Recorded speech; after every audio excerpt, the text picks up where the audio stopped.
Hi guys, welcome back to my channel. So I woke up this morning to find out it was -8 degrees outside Fahrenheit, and the real feel was like -25. So I'm sitting here in front of my fake fire, drinking some coffee, and trying not to go outside any more than Skippy makes me. So 2017 is over. Time to talk about favorite reads for the year, and yeah, I went through Goodreads, looked over the books I had read, the ones that kind of stuck with me through the year, and the ones I felt like talking about.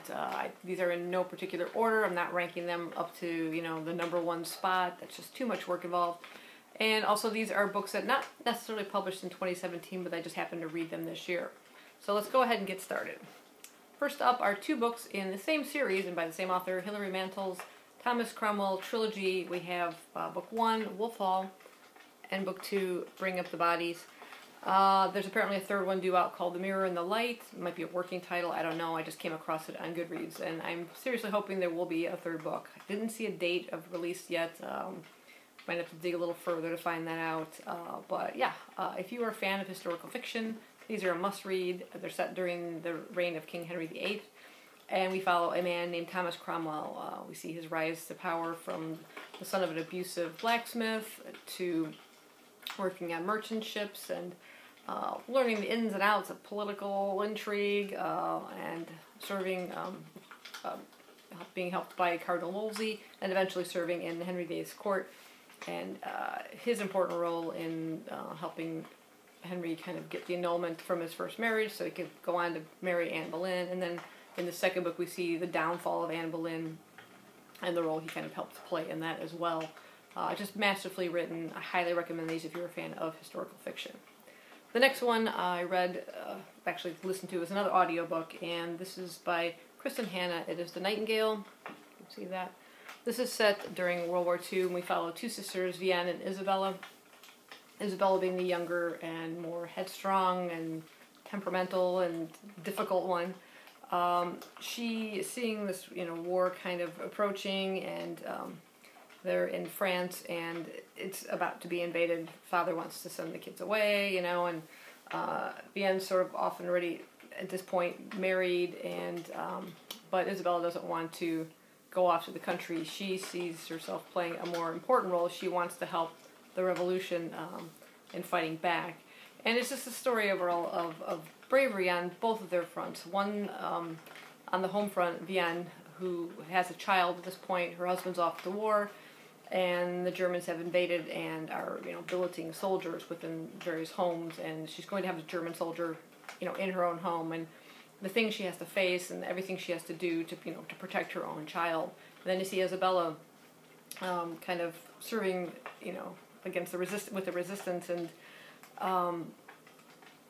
the challenges that entails, and people hunting her down, and it was just beautifully told. I found some of the passages were difficult in terms of the situations they do face, just horrific, but very moving right to the very end, and I highly recommend it if you have not picked that up. Another book I read fairly early in the year was a little bit sci-fi, and this is an advanced copy I had of it. This is All Our Wrong Todays by Ilan Mastay. It's a debut novel, and it's a time-traveling book. We meet a man, I think his name is Tom Barron? Yes, Tom Barron. He lives in a 2016, but not our 2016. He lives in a highly technological, utopian-type society. Flying cars, moving sidewalks, moon bases. As it describes it here, avocados that never go bad. That would be lovely. I can squeeze lemon juice on them. But, yeah, it's the perfect society, but he doesn't seem to find a place in it. Due to some tragedies in his past as a young boy, it seems to have kind of thrown him out of joint or something. He just can't find a purpose. His father tries to help out. His father is building a time-traveling device, something to travel back to a specific point in time where the society sort of bloomed and blossomed because of one particular invention. And he tries to include his son in some way in this time-traveling experiment as a chrononaut, like an astronaut in time. Due to some horrific things that happen and some stupid things that he does, he just makes things bad and then almost worse, and he tries to correct it. He does go back in time, and it describes it within the book. I'm not giving this away, but it describes it that he does something in the past, or in the past when he travels back, to mess up his 2016. He doesn't return to that technological utopian society. He returns to our 2016, where all avocados go bad. But there's other things that are different and better. Things within his own family, finding love, and people who were no longer there in his time are now back, and he's got to make this decision, what to do. What would you do for love? Would you destroy a world, a future, for that love? And I just thought it was really, really intriguing. I love the take on time travel. It doesn't get too heavy, a little bit, but not super heavy into sci-fi parts of it, but it does kind of analyze the aspects of time travel and how it works, which I thought was really interesting. On a funny side note, I was watching the original Time Machine movie with Rod Serling last night. It just happened to be on, and we got into this debate with my family, because I remember reading this book and how, how can you travel be in a specific point and then travel back in time? Doesn't mean the Earth is going to be in that same spot, because the Earth revolves. So you might just rematerialize into outer space. I like the way it addressed that within the book. So fans of time travel, sci-fi, just a really moving story about family and finding your place. Thought it was a really great book. Another book I read fairly early in the year, just a grand scale, epic adventure. That is The Explorers Guild, The Search for Shambhala, Volume 1 by John Baird and Kevin Costner. This was a really unique book. I just saw this cover and I'm like, I gotta pick this up. This just really grabbed my attention. Could be a hardcover buy, but you flip through it and the rest grabbed my attention too. As you see, there's graphic novel parts, there's text, there's also some full page illustrations. If I can find any right now. Ooh, there it goes. Sometimes there are just a few, but you might see color illustrations. It's a beautifully put together book about an organization called the Explorers Guild, and this one man goes on an expedition and he discovers something, but it also affects his health. He may have found the mysterious Shambhala, and he writes to his sister and his brother who's serving in a war, kind of leaves, taking a lot of his men with him, and they go off to find other people that have had this sort of similar experience to his brother, that are having similar effects to their health, and hoping to find a solution or find some answers to what has happened. It's hard to kind of explain, because it's such a grand, epic adventure. You're traveling the world, you're spanning the globe. There are people trying to stop them from what they're doing, from finding Shambhala, and there are other people that want to find it for themselves. Just really intriguing told. There's this underlying kind of... It's hard to explain. It is shelved in the sci-fi department. It's fantasy, sci-fi. But there is a little bit of a scientific kind of bit that pops up in here too. But it was just so amazing. It reminiscent, the way it's written too, of like a Rudyard Kipling or something. It's more of like a classical style of text within it as they're kind of narrating the story.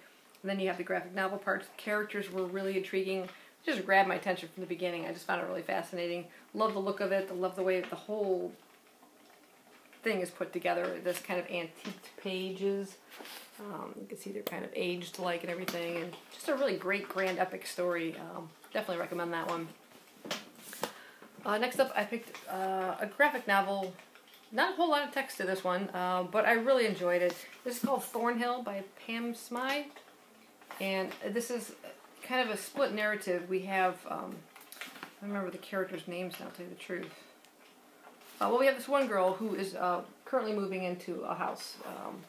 We see, most of the time, she's sort of communicating with her dad through notes left behind. He seems to be constantly working, very busy. Get the impression that the mother possibly has passed away. That was probably a picture of her. So, and she moves into this house, which is right across from this abandoned orphanage/school called Thornhill.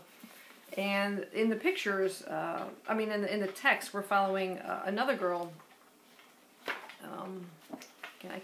I'm sorry, I cannot remember the names of them. It's been a bit now since I read it, but we follow this other girl who grew up in this particular orphanage. She always felt kind of alienated. It's starting to kind of close down, and other children are finding homes and things like that, but she still remains there. And it seems like the one sole person she's going to be left with, besides some of the teachers, is the one girl that's been bullying her the whole time she's been there. So it's kind of a very sad existence, kind of in a way for both of them. They both seem very lonely and searching for friendship. That seems to be like the underlying theme of it. Kind of, again, finding their place and finding companionship. And the illustrations were just fantastic. I thought the storyline was beautiful, if again sad, and but I definitely recommend it. It was just really a unique read. Moving on from there, we have the epic read of the year. There were kind of two of them. The other one was, I don't have the copy here, was The Decameron by Giovanni Boccaccio. I read that as part of a read-along over the course of a month, but didn't rank as high as this one, so I'm going with this one. Just 2 months reading. This is Leo Tolstoy's War and Peace. Very daunting, huge book. I'd won it in a giveaway. I had wanted to read it, sort of like one of those bucket list kind of books, that I wanted to read. And I probably wouldn't have read it quite so quickly if a read-along hadn't come along. And it was given a kind of a breakdown of, a scheduled reading, which helped a lot. And, you're looking at this book, it's like 1,400 plus pages, and the text isn't necessarily, very large, so it can be very daunting. There's some 100 characters within it. This is, about Napoleon invading, Moscow and Russia, and, it seems like it's going to be quite a heavy read. But once I got into it, I was surprised at how accessible it was. Once I got through some of the the extra characters that kind of appear that play a part to a certain extent, but you get really down to 3 main characters that you're following, and the people are kind of revolving around them, parents and siblings and friends, but it's mostly those 3 main characters that you're following, and I just found it absolutely fascinating, switching between the social life in Russia, and the partying and the family life, then over to the war scenes and how horrific those were, and how smoothly that Tolstoy would transition between those 2 points, and following Pierre, one of our main characters, and his sort of search for a purpose within his life. He finds himself in some quite harrowing situations that come up, but I found it really just a fantastic read. And then once I got into it, sometimes I was finding myself reading ahead of the schedule, and then trying to say, well, we'll hold back, because I don't want to then think I can set it down for a while and do something else. I wanted to keep up with that pace, and that's definitely a way, I think, if you feel like this is going to be too intimidating, to kind of break the book down and read it in a scheduled format, and that helped me a lot. Like I said, it was just masterfully written. Lots of interesting facts, thrown in. You have historical figures as well as fictional characters. Our 3 main characters are fictional as well, but I found it absolutely fascinating. I'm so glad I got a chance to read it. I'm looking forward to reading more Tolstoy, maybe Anna Karenina next, but excellent book. Moving up from there, the last 2 books are actually books I just talked about in my December wrap-up, so I feel like I'm repeating myself, because I am, in a way. They are 2 books I read in the last month of the year. Just lucked out that way. First one is Daphne du Maurier's My Cousin Rachel, about a mysterious woman named Rachel. She marries kind of a distant cousin named Ambrose. He is sort of a father-type figure to his younger cousin, Philip, and the story is told from Philip Ashley's point of view. Once his elderly cousin marries this mysterious Rachel, shortly after he dies, and he's suspicious of the woman, of Rachel, because of some letters he received from Ambrose earlier, although there may be questions as to Ambrose's sanity, something that has run in the family, whether it's dementia or something. Was it something along that lines, that he was experiencing symptoms and then it affected him when he was writing about his wife? Or is there something actually about Rachel that we don't know? And du Maurier just does this great job of keeping the reader unsure throughout the whole thing. You don't know, is this person good or evil, whatever intentions. She eventually comes to live in the home of her late husband, where actually Philip is now like the estate owner, because according to the will, he never, Ambrose never changed the will, so all the money and the estates and everything goes to Philip. And so they're kind of for a while in the same home, and you don't know how the tensions and things are going to go, and just kept me on guessing the whole way, and surprise ending and everything. So it was just a great read. I love Du Maurier. Read Rebecca several times. This is now my second novel. I'm listening to some short stories, and I plan on reading a lot more by this author. And then the final one was the very last book I read of the year. So coming in at the very end, squeaking in there before the gates close, was The Silent Companions by Laura Purcell. It's just a great gothic story. We have a woman named Elsie Bainbridge, recently married, and again recently widowed. She's pregnant with her late husband's child, and she is traveling with his cousin to the family estate, and it's an unfriendly place. Passing through the village on the outskirts of the estate, they don't look favorably on the family. Something happened in the past that turned them against them, and she's trying to find ways throughout the book to kind of like change that feeling. But when she gets to the house, they're exploring, and they uncover a diary of a woman, a relative of her husband, named Anne Bainbridge. I almost said Bancroft. I don't know why I meant Bancroft. Anne Bainbridge.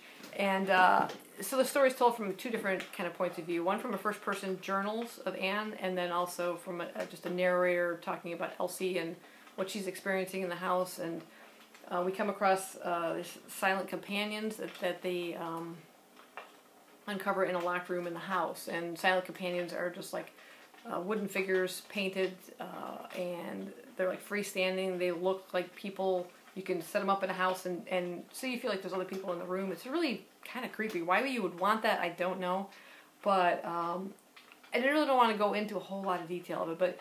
But the book does open up with a woman at St. Joseph's. Was it St. Joseph's Hospital? Yeah. It's like an insane asylum. You don't really know which woman this is as you're reading the book, because it doesn't give you a time frame. But you're wondering how these events took place, that she ended up being there, and why she's there, and what's going on in the house. And it was just super creepy. I absolutely love this. Would have been a great October read, but I didn't get my hands on it in time. But I'm still glad I got a chance to read it, and I just love that kind of like a gothic ghost story. It just makes my day.